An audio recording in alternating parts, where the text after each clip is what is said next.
السلام علیکم دوستو، آج میں آپ کے ساتھ ایک ایسی ویڈیو شیئر کروں گی جس کا آپ کو بہت زیادہ فائدہ ہونے والا ہے، جو میری آزمودہ ہے۔ آج کل آنکھوں کی وبا پھیلی ہوئی ہے۔ آج صبح جب میری آنکھ کھلی تو میری آنکھیں کھل ہی نہیں رہی تھی، کیونکہ بالکل آپس میں چپکی ہوئی تھی۔ تو مجھے تو بڑی ٹینشن ہوئی کہ اب گھر میں اگر ایک بندے کی آنکھیں خراب ہوں تو سب کی ہو جاتی ہیں۔ میں نے محسوس کیا کہ کچھ گندی گندی چپکی سی آنکھیں ہیں، تو میرے ذہن میں ایک دم خیال آیا کہ کیوں نہ گرم پانی کے چھنٹے مار جائیں، کیونکہ ٹھنڈے پانی کے چھنٹے تو پہلے سنا ہوا تھا کہ ٹھنڈے پانی کے چھنٹے مارو، ارکے گراب لگاؤ، فلاں کرو، یہ سب بہت دفعہ آزمایا جا چکا تھا۔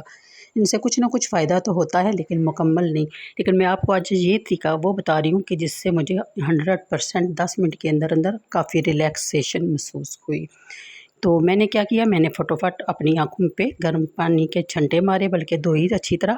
پھر اس کے بعد میں نے ایک دیسی لہسن کی پوتھی لی، اس کے اندر وہ جو سرم جو ہوتا ہے نا، اس کو اندر ڈال کے 2-3 دفعہ نکالا اور اپنی آنکھوں میں ڈالا۔ انتہائی شدت کے ساتھ وہ مجھے لگا، لیکن میں نے 3-4 منٹ کے لیے برداشت کیا۔ پھر میں نے پانی کے چھنٹے مارے گرم کے، پھر میں نے گرم پانی میں پٹیاں بھگو کے 10-15 منٹ کے لیے اپنی آنکھوں پہ ٹکور کی۔ تو اسی اثناء میں مجھے اتنا فرق محسوس ہوا کہ میں ویڈیو بنانے پہ مجبور ہوگی۔ میں نے سوچا کہ کیوں نہ آپ لوگوں کے ساتھ شیئر کروں، ہو سکتا ہے کوئی نہ کوئی اس بیماری میں مبتلا ہو، اگر ہونے والا ہو تو بھی۔